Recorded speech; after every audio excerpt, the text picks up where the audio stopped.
ಒಂದು ಮುತ್ತಿನ ಕಥೆಯ ಹೇಳಿತು ಈ ಬೊಂಬೆ.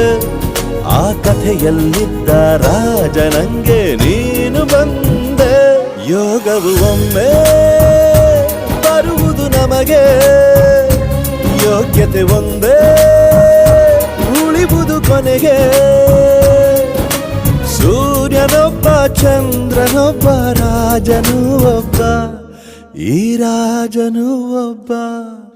ಆಡಿಸಿಯೇ ನೋಡು ಬೀಳಿಸಿಯೇ ನೋಡು, ಎಂದು ಸೋಲದು ಸೋತು ತಲೆಯ ಬಾಗದು.